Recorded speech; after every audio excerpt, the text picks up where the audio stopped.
meeting of the select boards of Bolton, Lancaster, and Stow. I don't anticipate any votes being taken this evening, certainly, but we are going to call to order nonetheless the Bolton Select Board. So it looks like we have all three members of our select board here. And I would invite Stow if they wanted to call to order. Sure. The Stow Select Board has a quorum. We have member JT Toole and member Ingeborg Hegeman, and I think those are the only two that I see right now. Okay, and for Lancaster, Lancaster board does not have a quorum, but is represented and will speak. Okay, thank you. So thank you all for attending. This is, obviously a lot of people have responded to the call to have a discussion about the budgeting process for the towns and the regional school district.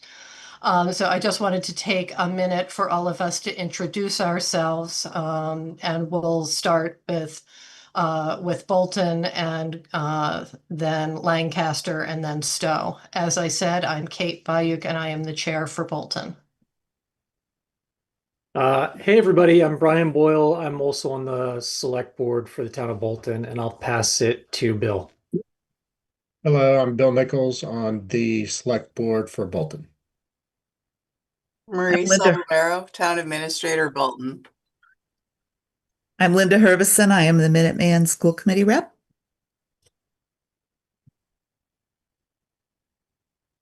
Bob, did you want to introduce yourself? Sure. I'm Bob Guerriero. I'm the chair of the Bolton Advisory Committee.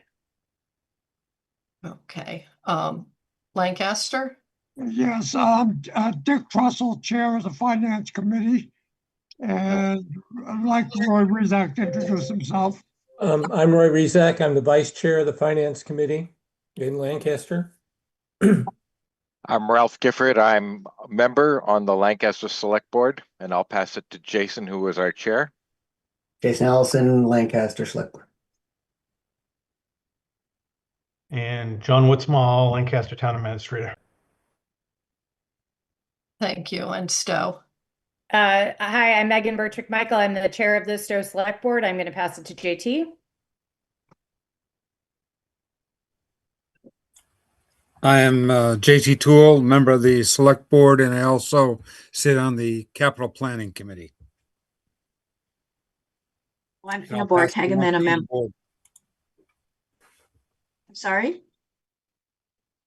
I'm Ingeborg Hegeman, a member of the Stow Select Board. Hi, everyone. My name is Dan Peterson, also a member of the Stow Select Board. And I'm Denise Demkowski, Town Administrator in Stow. Hi, everybody. I'll jump in and say that I'm Leah Viverito. I am not necessarily here representing Stow. I'm the chairperson of the Neshoba Regional School Committee. Okay. Thank you. Lancaster, did you want to call to order since you have a quorum? Absolutely. Do not have a quorum unless the select board would like to call to order. Yeah, thank you, Dick. I'd like to call to order Lancaster Select Board, part of the Tri-Town meeting with a roll call vote. Ralph Gifford. Ralph Gifford, are you there? Sorry, apologize. I muted myself. I'm here. And Jason Allison here. David Carr will be absent. So that is 201. Thank you. Okay. So the next item on the agenda is really just to establish kind of the goals of this meeting. My intention in getting everyone together is just to have a conversation, not to make any decisions.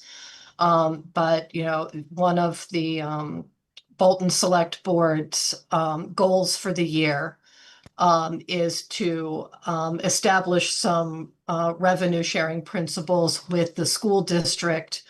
And the first part of that goal is to meet with members of Stow and Lancaster to understand their revenue constraints and priorities, and let us articulate ours, which would be followed by discussions with the school committee members and the regional school district.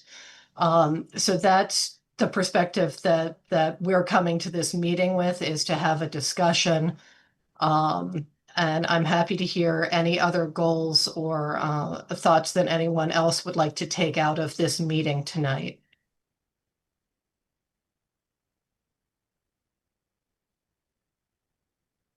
Yeah, I can jump in. So Jason Allison, Lancaster Select Board. It's a little bit part of the intros.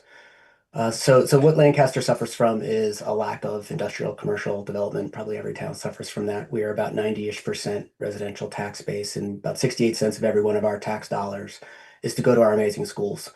But what that means is, as housing prices go up, taxes go up, and our residential residents right now are really being impacted by the increases, and not offset by any new industrial commercial. So that's our biggest challenge today is figuring out a way to get everything a little, making sure it's not volatile, and making sure that we can have a plan in place.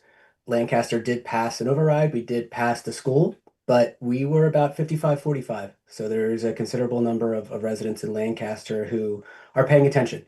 And it's really important that the Lancaster Select Board, figure out what options are out, be a good listener, be a good teammate, and figure out how we can move forward as a team here. Thank you. Thank you. Does anybody else want to jump in with just general goals for tonight's meeting? I think our goal, this is Megan from the Stow Select Board. I think our goal is obviously to listen.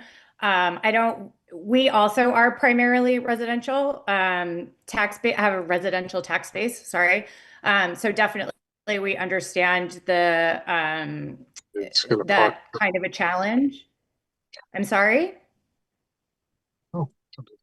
Sorry, I think someone is unmuting themselves while I'm talking. Anyway, so I think we're just going to try and listen. We are three very separate towns that handle things differently. And so I think some of the constraints and the issues that Bolton and Lancaster may have, Stow doesn't necessarily, like, even the way that our finance committees are run, that we are, again, three different communities. And so I definitely want to listen to these concerns, but I don't know that we operate exactly the same way. So I will leave it at that. I do have a request, if I may. Kate? Sure. Dick Russell from Lancaster.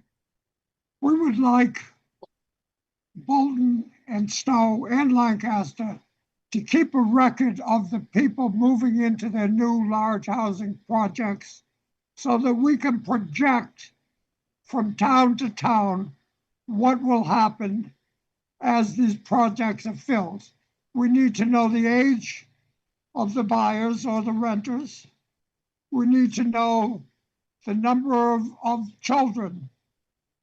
But children are not the problem. Students is what we're really after. So we need to know that. We need to know whether they take 1, 2, or 3 bedroom apartments, etc. This will help us forecast from town to town, as we each have a large building project going on. Thank you. I don't know if we can get to it tonight, but that's my request anyhow, Kate. Okay, thank you. Yeah, I'm not sure that's something that we can tackle tonight, but certainly that is a factor I think that we're all facing. The next item on the agenda is just a general discussion of municipal configuration and budget timelines. In Bolton, our advisory committee is already kind of in the throes of budget season, meeting with departments.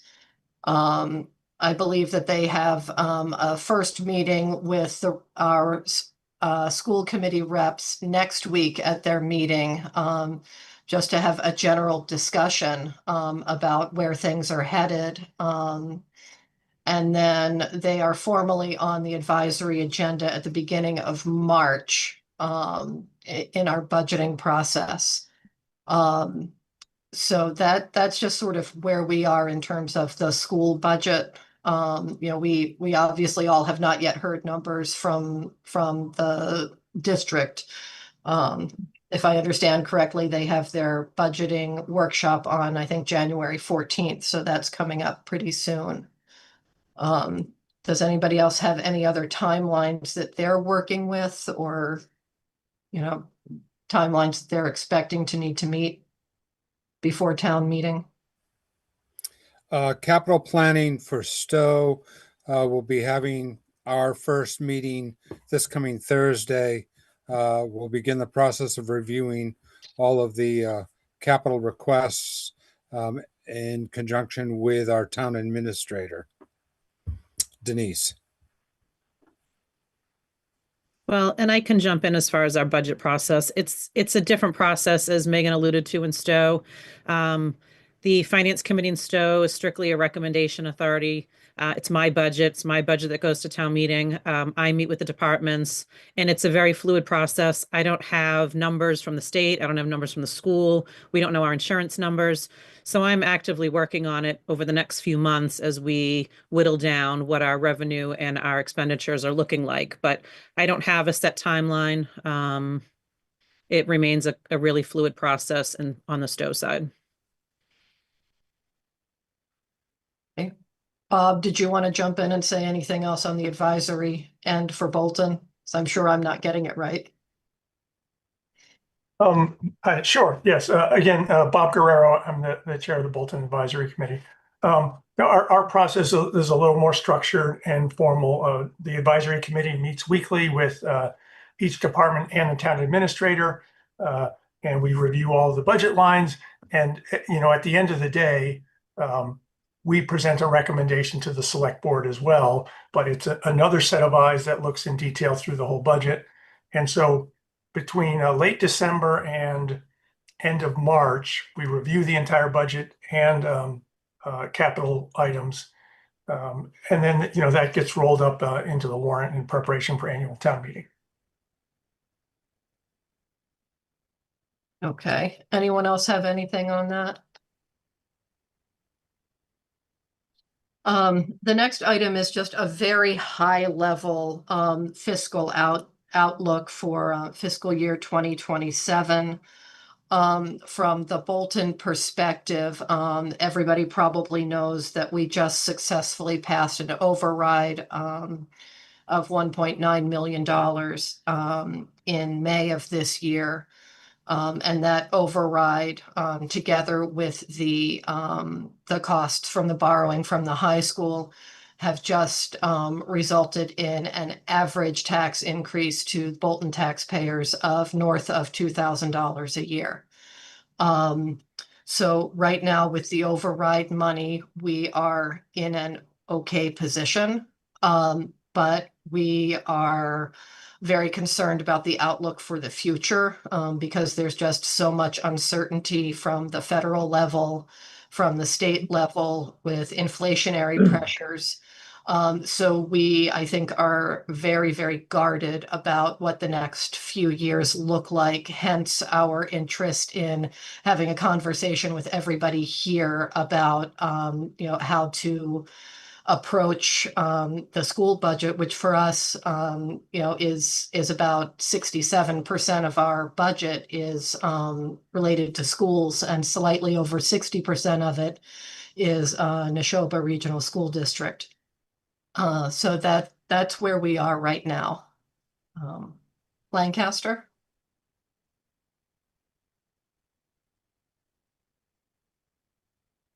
Go ahead, Jason. John, did you want to go over from the fiscal side? Sure.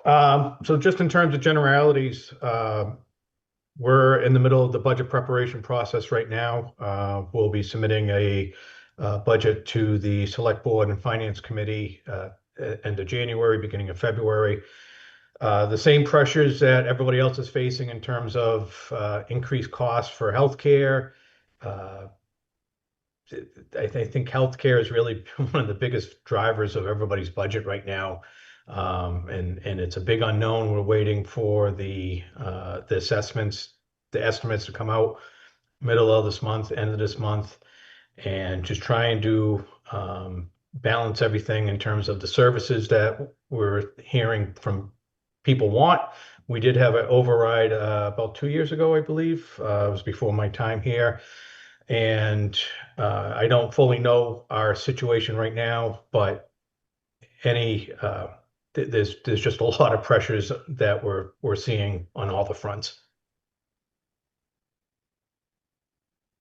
Stow?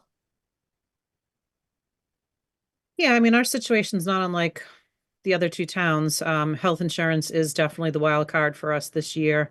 I only have one collective bargaining agreement that's up. Everything else is settled, so we know all the salaries. Again, we're in a little bit different situation. I have 1.8 million in excess levy capacity. I have new revenue coming in of just Prop 2.5 and new growth at over $1 million. So we are financially in a better position. I think we have not had an override. We have no intentions of needing one for a few years. And we have a large private for-profit school coming online this calendar year that is expected to bring in a significant amount of revenue to the town. So while we are still conservative, we still don't just increase budgets because we have the funds. I still budget very conservatively, but our concerns are on a smaller scale, as our other two towns are. Thank you. One of the other things that we've undertaken this year in Bolton is to do a little financial forecasting and modeling, just so that we have a better appreciation for what Bolton's facing in the next several years. So at this point, I'm going to turn it over to Bob Guerriero to take you through what some of our projections look like for the next few years. Great. Thanks, Kate. Like Kate mentioned, I have just a very short presentation here to just describe the approach that we've taken in Bolton for some a little future forecasting. And I have just a very short number of slides to walk through this. Okay. As Kate mentioned, Bolton last year approved a $1.9 million budget override. That was the first override we had in Bolton in over 20 years. As you can imagine, there was a lot of discussion throughout the town in the lead up to this override. One of the lessons that we took from the whole process was that there was some real benefit in better future budget forecasting. So with that in mind, our advisory committee put together a very high level model to estimate future revenue and expenditures. And this is a very simple model. It's based on our budget spreadsheet, and it just allows an input of a few various inputs on the revenue side, and then some inputs on the expenditure side, and you can extrapolate those out. This runs out 10 years. And some things that can be adjusted are the new growth rates, local receipt rates, and state revenues. And on the expenditure side, salary and wages are lumped together. Insurance is a category that can be adjusted, employee benefits, education, and then all other expenses.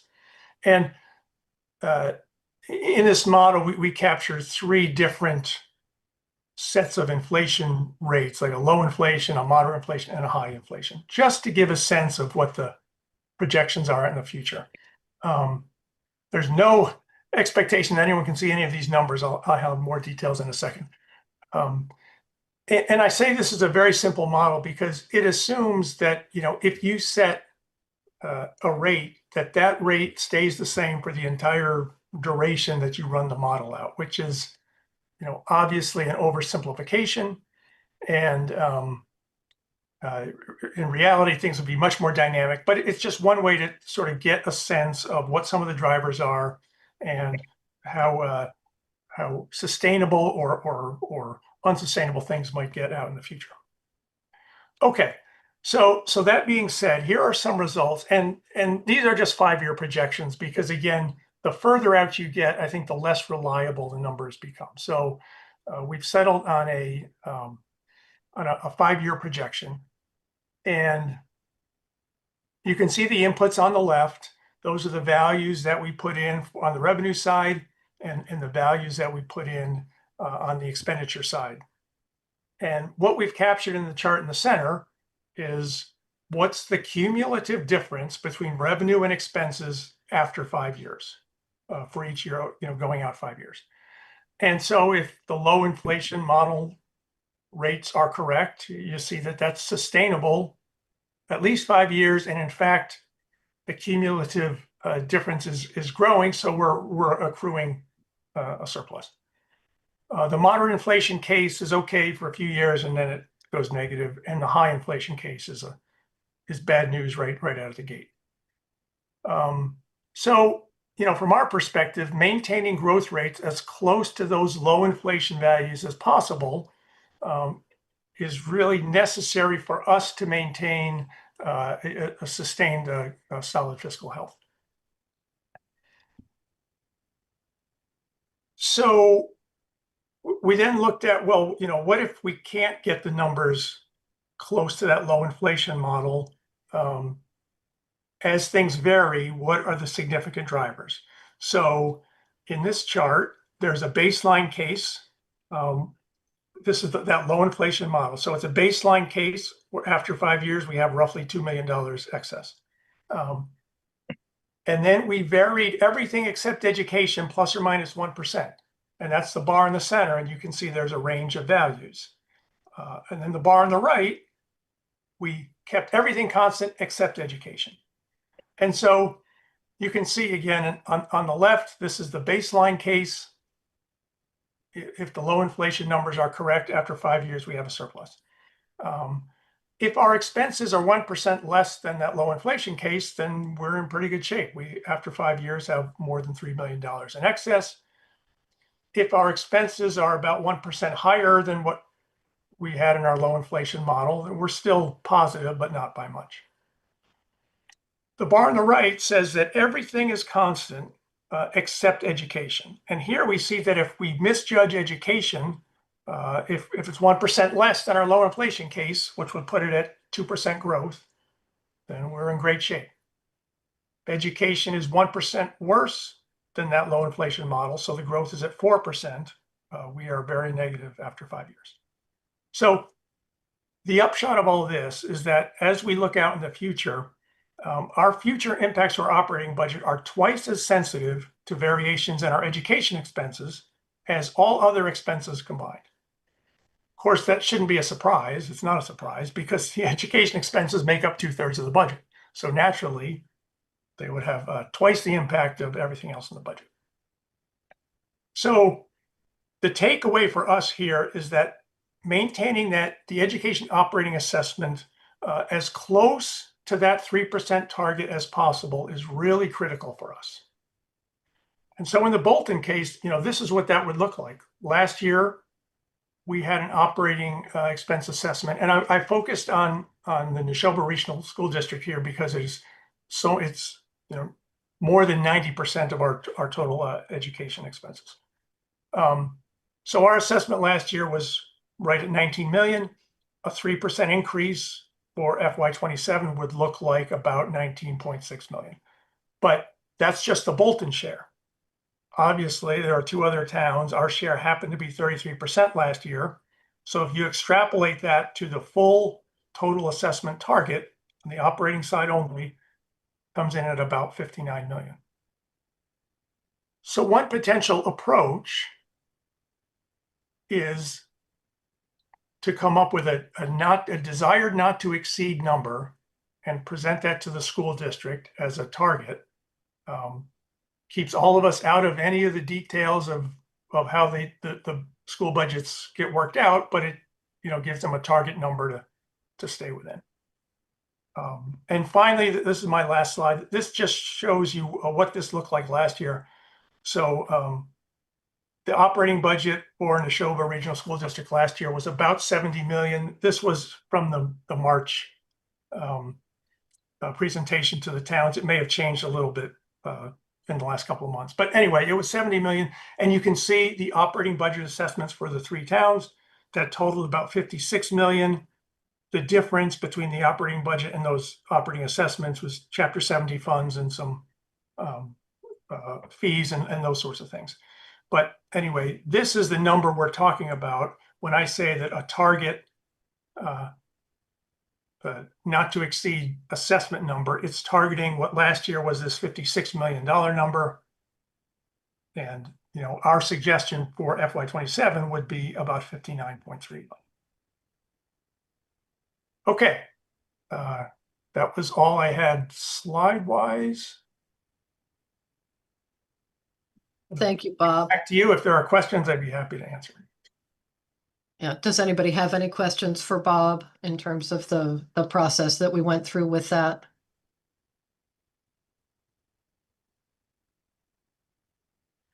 Okay, so Bob, excuse me, quick question. Bob, Roy Rezak from Lancaster. Would you be willing to share that model and the software behind it? I assume it's a spreadsheet or something that's not proprietary? Yeah, there is no software behind it. It's just a spreadsheet. Okay, fine. Would you be willing to share that? I would be comfortable with it. I would look to our town administrator and select board. You know, it has our budget numbers in it. If they're okay with it, I'm fine. I mean, I think it's a public record at this Right. point anyway, so. Any other questions for Bob? I don't know if Lancaster or Stow have gone through a similar exercise or if they have anything that they would want to share in terms of their forecasting for the next few years, or particular concerns or pressures that they're thinking about, you know, in the next 5 years. So I'll jump in real quick. I mean, I don't have a presentation, but the math is simple, right? If we can only, assuming no new growth, and we can only increase by 2.5 every year, if the service increases by greater than 2.5, the money's got to come from somewhere else. And that's Lancaster's reality. We're always looking for new growth. We always are looking for our commercial industrial, and in the past decades, it hasn't been there for us. So we have to be conscious about this, and anything that we can do to be partners to the school district and partners to our Tri-Town teammates, we're open to, because we don't have a lot of options. That's the reality, and our assessments are going up, and residents are not going to get happier. Maybe that would be a good way to phrase it. So something's going to have to give, and we're going to have to figure something out, because I'm not sure another override would ever fly in Lancaster. So we don't have a lot of options at that. I don't know, John, if you want to add anything to that, or Ralph, if you have any comments. No, I think that's a good summary of it. And I agree with Jason. Yeah, we passed an override. I think it was 3 years ago. I sense no stomach for a further override. Jason's absolutely right.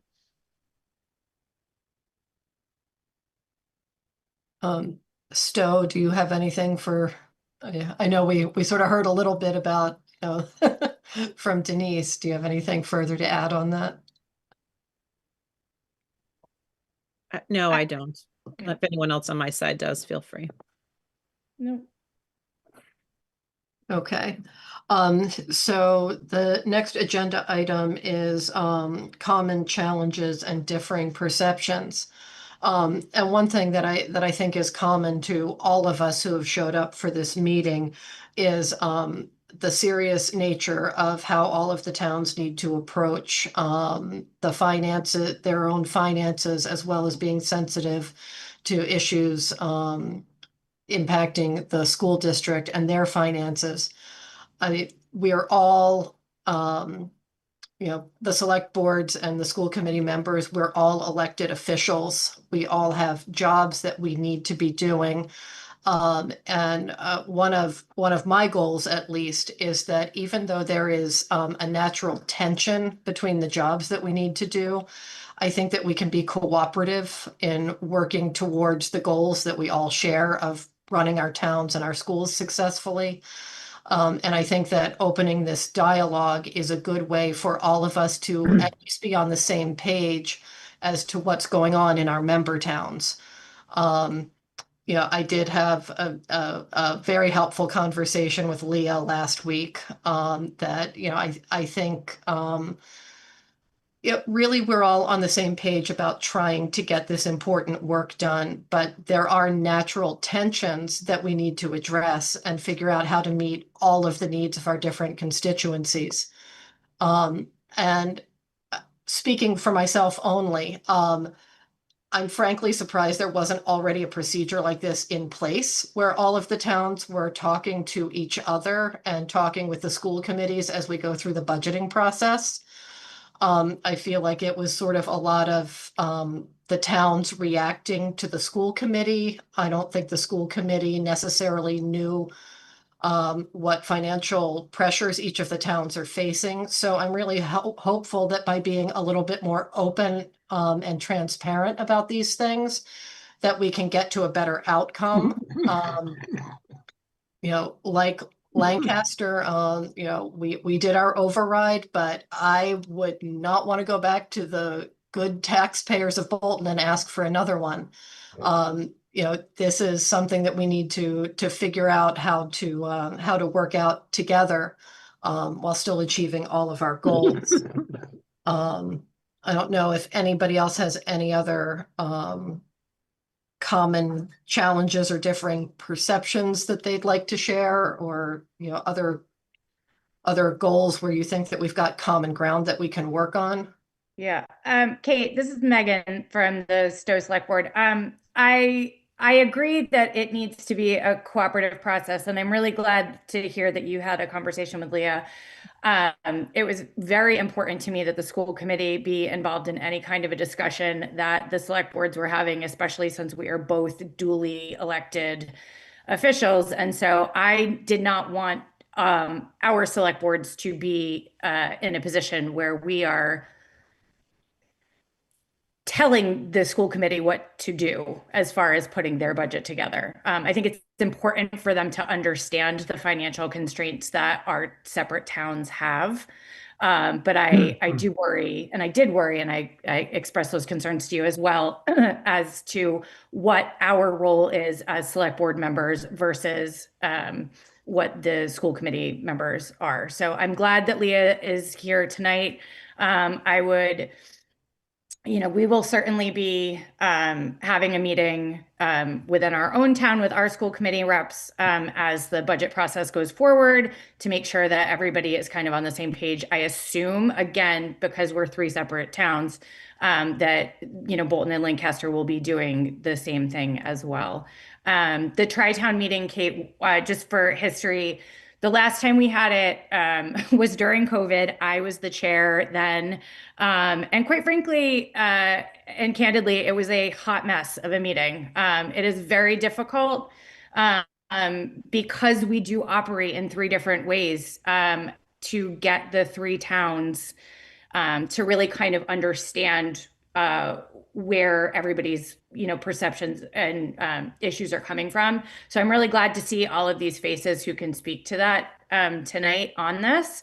And hopefully, Bolton and Lancaster will understand from Stow's perspective how we do our budgeting, and then we can also understand how Bolton and Lancaster do theirs, because I do think that that transparency is important as well.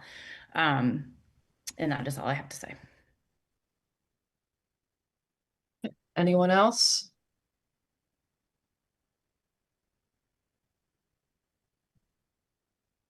All right. Kate, this is Ralph Gifford. We've been talking a lot about finances and budgets and that sort of thing. I suspect probably all of us here want to make sure that this does not lead to the impression that we want inferior schools. We want great schools, and I want to make sure we don't forget to convey that message as well. It's about figuring out how to pay for it, living within our means, and that's basically a reality we have to live with, all of us in our lives. But I want to make sure we don't leave here thinking the select boards are only thinking in terms of money and are not concerned about the schools. We are concerned about schools. We want great schools.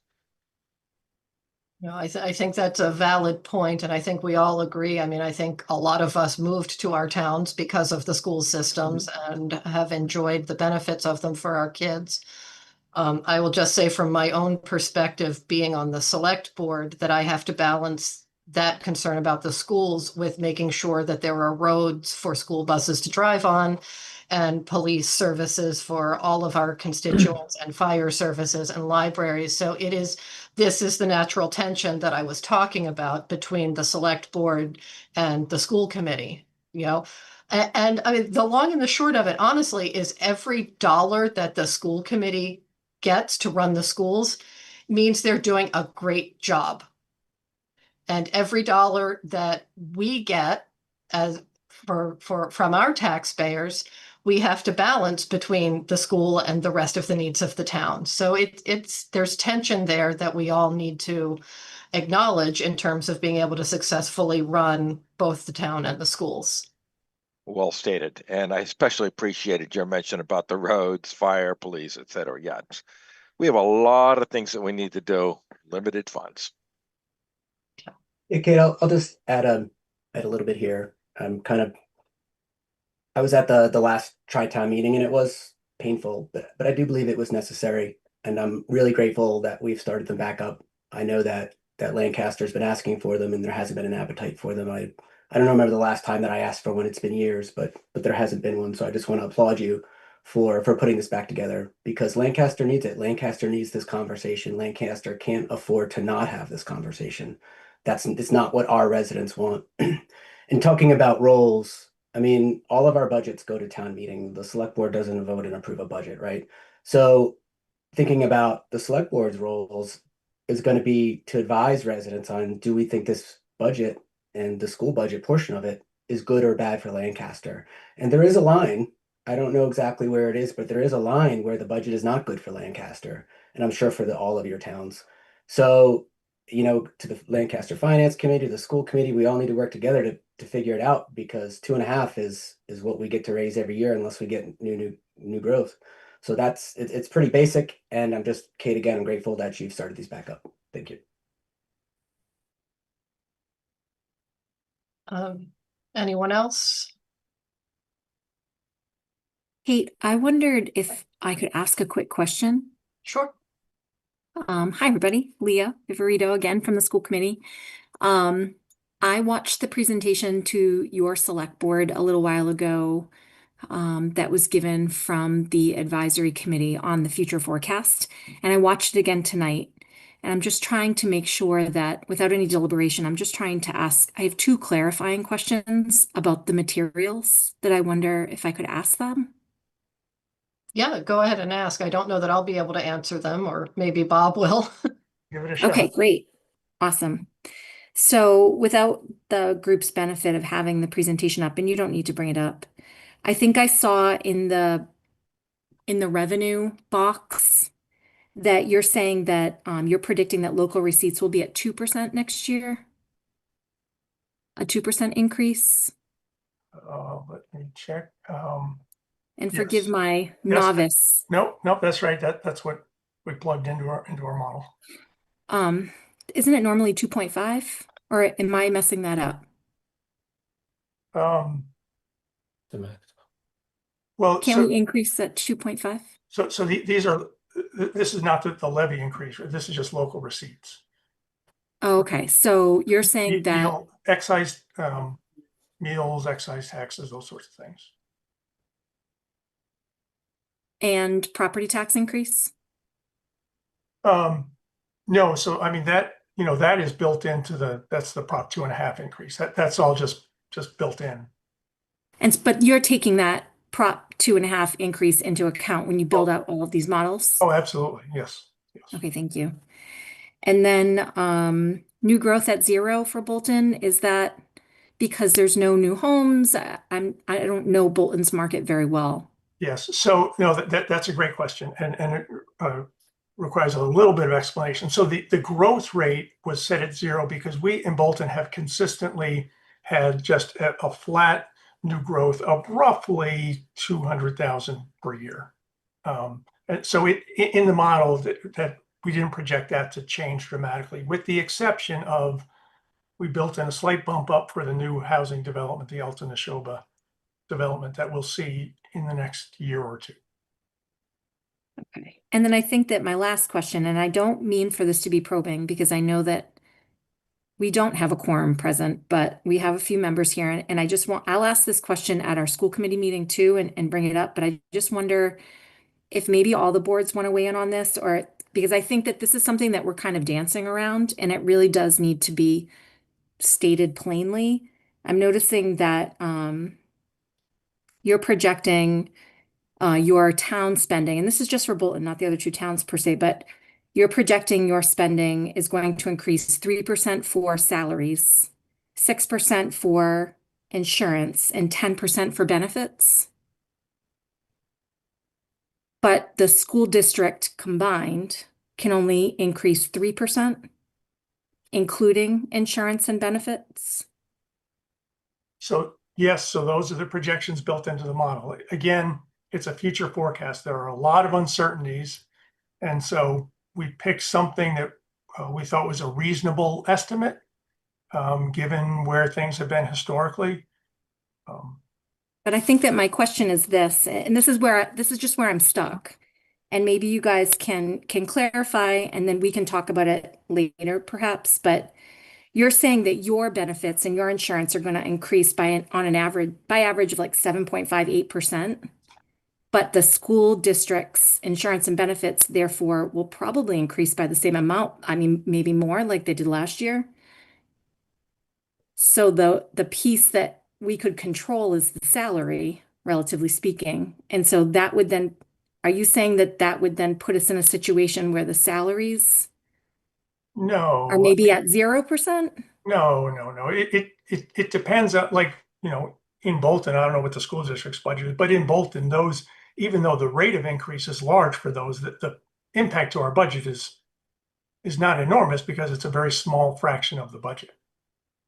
But that's true, but the school district didn't reverse, though, that we have a very large number of employees, I think 600. Yes. And so the insurance and the benefit increase, even if it's a small percentage, it's huge. It's a huge raw number. Right. And so if we're only increasing our total budget, and this goes for Minuteman too, I guess. If you're saying that we can only increase total by 3%. Yeah, I am just saying that from the Bolton perspective, we can sustain a 3% annual increase in the Neshoba operating assessment. Anything larger than that, and it's unsustainable for Bolton. How Neshoba gets to that 3% increase is up to the school committee and the school district. I have really no opinions on how you do that. I'm just stating the math is that we cannot sustain larger than a 3% increase over time. But could you keep your insurance and benefits to 3%? I think is what I'm asking. I think that the point of this exercise is just to show what the constraints are on the town of Bolton financially. So yeah, I don't know that we broke out any of the numbers that would say what the individual expenditures within the school district's line items are. It's just overall 3% is what Bolton would be able to sustain without an override in the relatively near future, which I personally would like to avoid at all costs. And I don't think there's an appetite in Bolton for that. Yeah, so I totally agree with all of you guys. I am a taxpayer as well. I might be in Stow, and so it might look like I'm in a better position, but I want all of you guys to know that everybody sitting on the school committee, thankfully, is a taxpayer by design. And so we feel every bit of this the same way that you guys do. I hear your proposal of 3%. I know Stow and Lancaster haven't put any such number on the table, but we can talk more about this at the school committee meeting. I hope everybody here will watch the school committee meeting so you can watch the school committee deliberate and kind of parse out some of the complexities that Kate was just talking about, because a 3% increase overall would be a complex number to get to. So let me just jump in on that, and just broad strokes here. Lancaster can really only increase without new growth 2.5%. So if we had any service that says my increase is going to be more than 2.5%, the money's got to come from somewhere. So, and then there is a point where it is unsustainable, where all you're doing is, the percentage of that service goes up and up and up. And I think, Lancaster's 68% of schools. I think I heard Bolton is 60%, and the show was 60% of their entire budget. So it's gonna something that's gonna have to give, right? Because you can't increase your revenue, for lack of a better term, by 2.5 and then spend more than 3 elsewhere. So that's the challenge to navigate, and we just have to figure out how we can do that. The closer we can get to 2.5, and I'm not throwing out that number, but that's what everybody's operating. Well, unless you have new growth, that's what everybody's operating at. Yeah, so I appreciate you putting that on the table because I think that residents need to hear this because I think that they often come to the school committee and say, we want class sizes at 16. We want 15 counselors at the high school. There's a lot of requests that residents want at the public schools, but we obviously cannot afford that based upon what you guys are saying. And so I think that everybody who is a part of the system, whether they live in the 3 towns or not, have to hear this argument that something has to give. Yeah, and sorry, just to add one last part to that, and not to get to solutions on this, but I think something that Lancaster residents, or I don't want to speak for other towns, is to almost, I don't know if it's even possible, but to see 2 budgets. What would it look like? What would it look like if it was only 3%? Would it be cuts? Would it be this? Would it be that? And that really quantifies, right, like what that actually looks like. And then that might be an easier pill to swallow because it's not just more and more and more. It's like, no, this is actually what you're getting for it. And you're not voting for one or the other. But if you just see a number keep going up, you don't really know what you're getting for it. But if you can show what it would look like at a different number, then it might be more real, especially to, the school-age families in Lancaster. Thank you. And I mean, one thing that I would also point out, my kind of drumbeat about the tensions that we have is giving more to the school to meet your goals means that we can't meet necessarily some of our needs that are increasing on the town side, like the need for emergency services, which is explosive in Bolton right now. The number of fire and medical calls are astronomical. So that's a tension on our emergency services and our police. But you're right. I mean, it's a matter of educating the public, and that's kind of one of our other goals on the Bolton Select Board this year is a lot more public communication and education because I mean, I'm on Facebook too. I see all the comments, and I know what people want, and I know what the concerns are, and it just needs to be clear to people that we're discussing it, that we understand what the issues are, and explaining what the consequences are of any decisions that the individual towns make, which is probably, time immemorial problem for small towns and small town government. This is nothing new. But, I think we can do a better job of communicating so that people can make informed decisions. I want to add to that.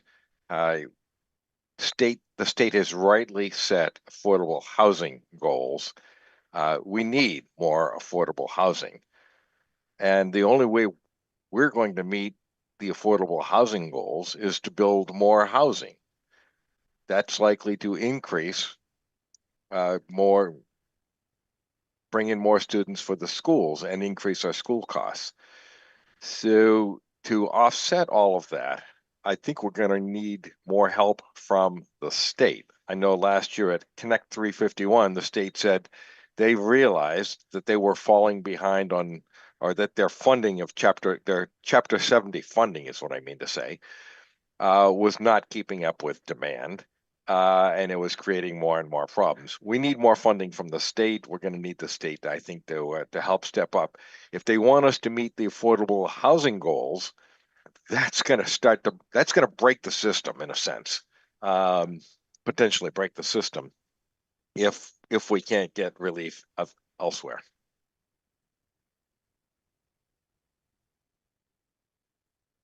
Okay, any other comments before we move on to our last couple of items? Just Hey, wanted to, Superintendent Downing rose his hand. oh, sorry. Yep, Kirk? Thank you for that recognition, Kate. This is just to get a clarifying question, as I heard a statement about increasing operational costs of the school district budget. As I went onto the Town of Bolton website and grabbed the draft budget from FY26 and just looked at the school district assessment for the Town of Bolton and divided it by the total budget number. Over the last 5 years, our portion has actually gone down 6%. So I'm curious about the rising assessment percentage relative to the town. That percentage was 62.2 in fiscal year 22. And then years afterwards, it went to 61.1, 59%, 57%, and 56%. So the school district continues to be a smaller portion actually of the total operational number. But I have to tell you, I just grabbed that off of what is posted on your website. So there may be more to that total budget number than my eyes are seeing right now. Well, the numbers that I'm familiar with, and I certainly don't have them at my fingertips at the moment, are that the Neshoba Regional School District is about 60% of our budget, and total education is about 67. Yeah, last year, the Neshoba Regional School District operational assessment was 56%. That's $18,995,161 divided by a total budget of $33,917,952. So our budget has That's actually just gone the down operational. operational, right? Right, But it right. doesn't include the debt exclusions. That's right. And it doesn't include what's approximately $60,000 in debt that is a static sum. It's essentially the same over those same 5 years. So in regards to what the school district has done for the town of Bolton over the past 5 years, we've actually brought our share of the town budget down 6%. Or raised your town budget by 12%. Okay, so I'd like to move on to our last agenda items, which are whether there is interest among the other select boards to have further discussions relative to the fiscal year 2027 budgeting, and whether there is value in trying to set up further tri-town meetings for future years. My personal thought is, I think it would be really good to have had this discussion in October. And I would be interested in doing a conversation like this again in October of 2026, before we're really into the throes of budget season. I feel like, despite our best efforts to try and get this meeting done, it kind of has gotten a little bit late in the year to have all of the value that I think it could have had. But how do other towns feel about future meetings for 27 and going forward? So from the Lancaster side, and I won't speak for Ralph, I do want to take a step back and talk about roles. I mean, we have a school committee and their role is well defined. We have a finance committee, their role is well defined. And what kind of, like, I'm looking at this meeting of talking about pain points and stressors and the vibe of residents. But really, like, what is our desired outcome? I understand the need for forecasting, and we should absolutely lay out from a high level. But at some point, I think the majority of this work, and maybe I just need a better understanding of the goals here, but it's really school committee and FinCom and the select board, I guess, would kind of do a thumbs up, thumbs down to the residents and talk about, high level. So I just want to better understand what our desired outcomes would be of future meetings, which, by the way, I love to have if possible. Yeah, so my view of the future goals for the meetings are that we need to have this touchstone frequently to understand where all of the towns are, what is changing year over year, whether there are pressures that have changed or that have gone away. So I personally think an annual meeting just to touch base with one another and see where we all are makes good sense. Brian Boyle. Thanks. Yeah, I actually just wanted to piggyback off of what Jason just said because it sort of crystallized a thought that I've been having this entire meeting around the roles and the natural tensions. And so I'm just gonna like try to explain how it's going through my head, which is that yes, in a sense, a select board for any town could get toward the end of the budget process and give like a thumbs up or a thumbs down. But I think speaking historically for Bolton, like if the select board were to say, hey, thumbs down to the school assessment at the very last minute, that would be shocking. And it would also be perceived by the public as being like, well, where have you been this whole time? Like you're just giving us a thumbs down at the end. So I think these conversations help to show that everybody's trying to be involved in the process along the way. But I also just want to name that I think a really big challenge and source of probably tension in terms of role is that, yes, the school committee is duly elected and has the legal responsibility to develop a regional school budget. But as a practical matter, and from the perspective of your resident who may not know all those legal niceties, like the select boards and the FinComs are the ones that have to sell the budget to the voters. And they're also the ones that are hearing from everybody who's not thrilled with the way things are going. And I acknowledge, like, maybe people at school committee meetings aren't hearing from those people and they're hearing from, we want lower class ratios and all of that stuff. And that's just a reality of like which constituents are showing up to which meetings. So I think the value of these sort of big group meetings is that we can try to stitch together the different types of constituencies that we're all hearing from in the different roles that we have. So I'd love to have another meeting because I like the team spirit that I sort of saw at this meeting. Thanks, Brian. Ralph Gifford.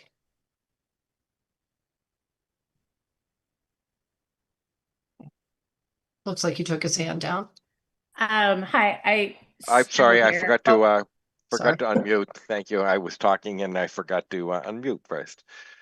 Yes, I definitely support having the meetings, and I think October is a great idea. One of the reasons why I think the meetings are important is when the school, when Kirk is working on the budgets, when the school committee is working on it, they need to know when they can start new initiatives, begin to plan for the future, or do they need to hold up, that type of thing. It's difficult to make plans and then have the rug pulled out from underneath. When we have these kind of conversations, I really appreciated what Stow brought forward.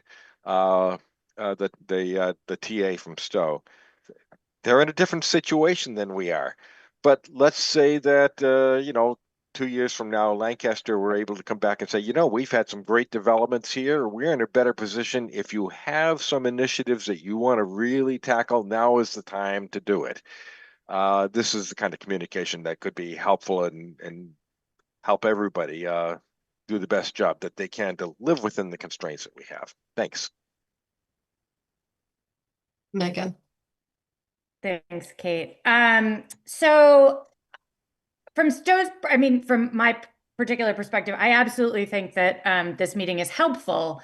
I'm not going to lie, I did come into this meeting with holding my breath a little bit because I think that there has been a historical tendency to not necessarily work with the school committee on this. This is not what I'm seeing now. I do see that there is more of a spirit of wanting to work together and be transparent. And so I think if that is the through line that goes in the future, that's great. I think, these meetings can sometimes be a pile on. And again, that's not what I'm seeing tonight. And I think if there is a way for everybody to kind of understand what's going on, I would just want to go into these meetings really. I think I've said a lot about how Stow works versus how other towns work. We have an appointed finance committee.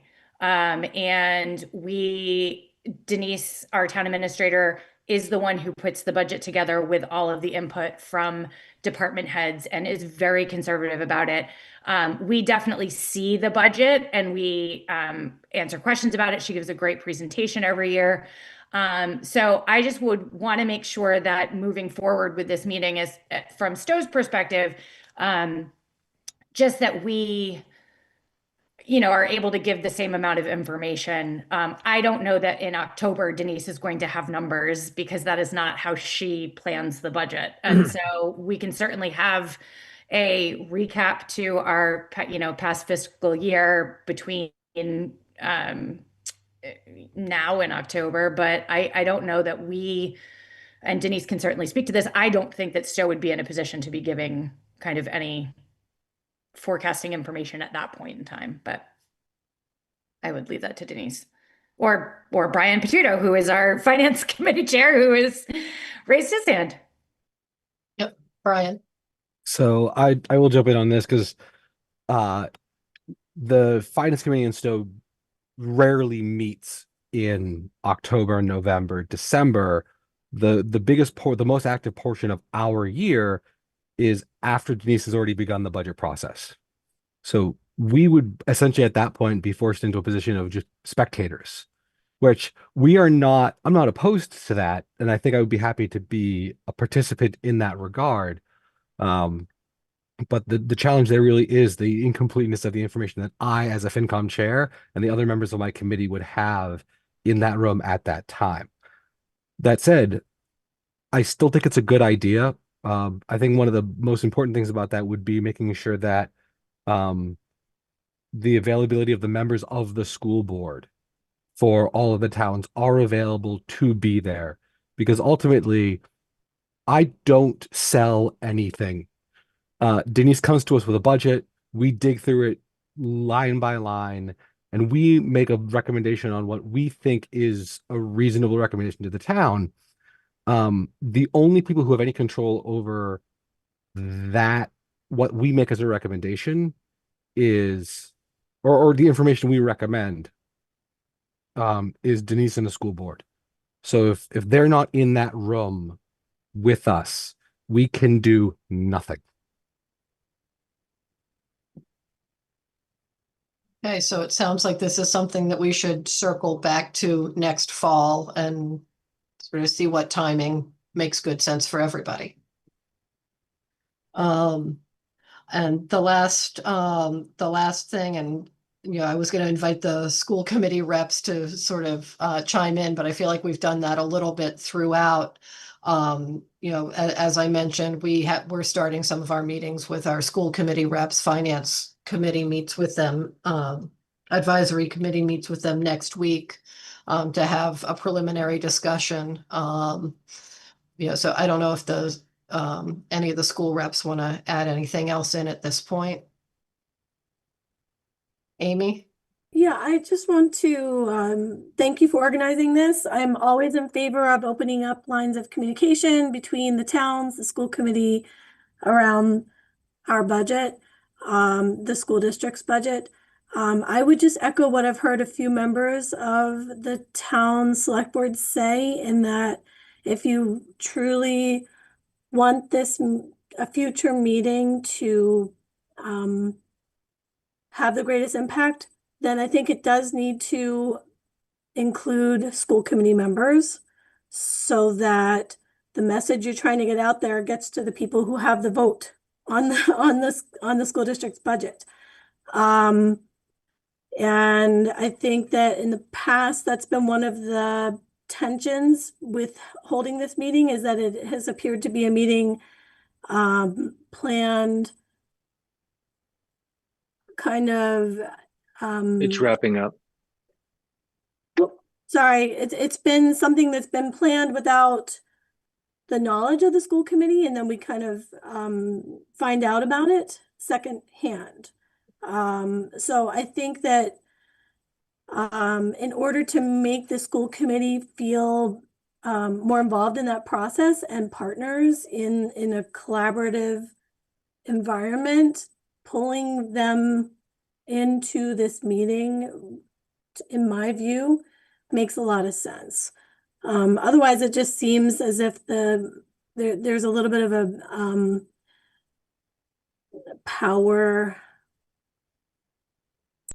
play going on, and at least in the past, that's the history that I have heard about this meeting, and I'm really appreciative of the tone that you set tonight, Kate, and the spirit of opening up, communication and sharing information. So, thank you. Okay. Kate, I see Dan's hand I see up. Dan. Yeah.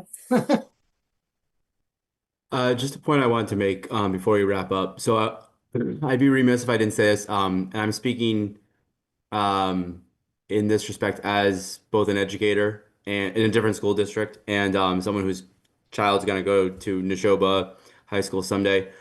When we think about a lot of the well-intentioned goals that parents have about, X number of counselors, I'm just giving examples based on what I heard tonight.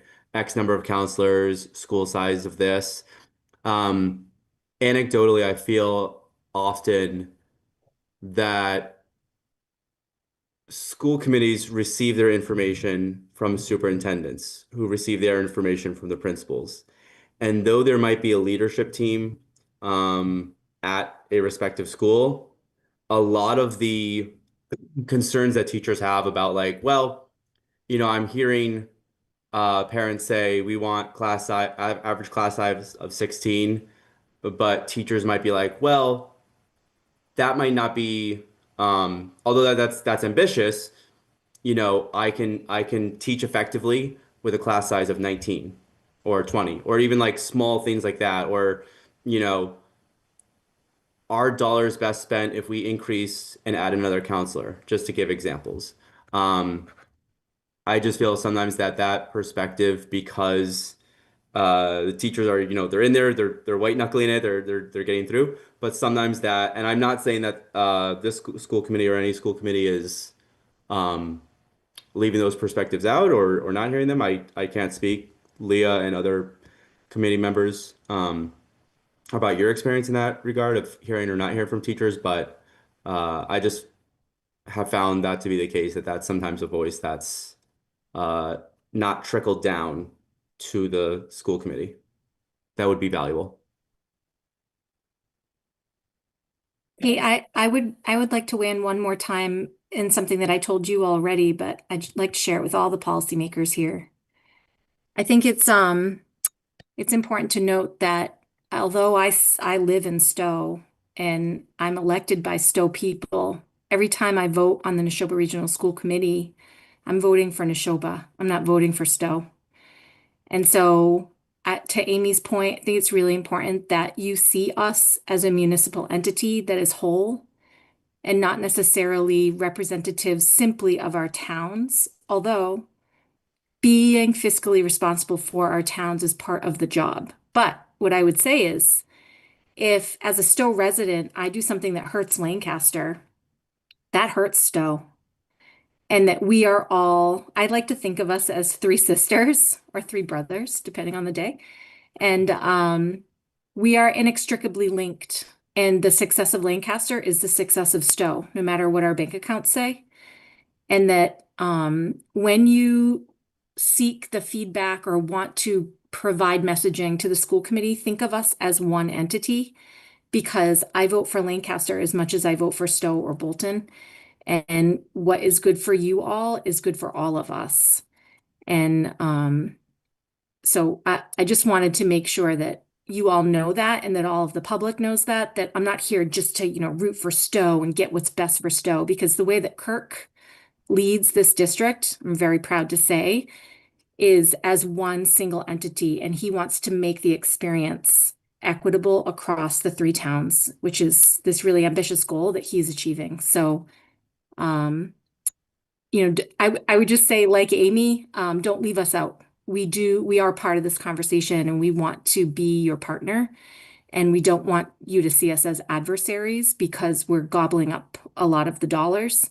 The fact is that education is the most important service that any municipality can provide, because our kids are the future. So and I'm a teacher too, so I can speak from experience. All right, I appreciate that, Leah. Thank you. So just to wrap up, thank you everybody for Sorry, participating. Kate, Oh, there was one more hand from Sharon. okay, Sharon, sorry. I'm sorry to be jumping in at the very last minute. I just wanted to kind of add on to what Leah was saying there is that I'm sorry, could you just let us know who you are? I'm I'm sorry. sorry, I'm Sharon. I'm a You school didn't. committee member from Lancaster. Sorry, thank you. And, I just wanted to kind of tag on to what Leah and Amy were saying about appreciating, understanding the process. We all live in these towns and we all feel squeezed in the same way that everybody in all of the towns feels squeezed right now. Costs are going up, expenses are going up, and we all are working. We're all feeling squeezed and like it's hard to bring things together with the resources that we have. And at the same time, we're all working on, school committee is really looking at what is the best for our children and our families. And you're looking at what are the best for the constituents of our towns. And I think that the overall message here, which is we need to listen to each other and work together, is going to serve us much better than trying to, than being against each other and trying to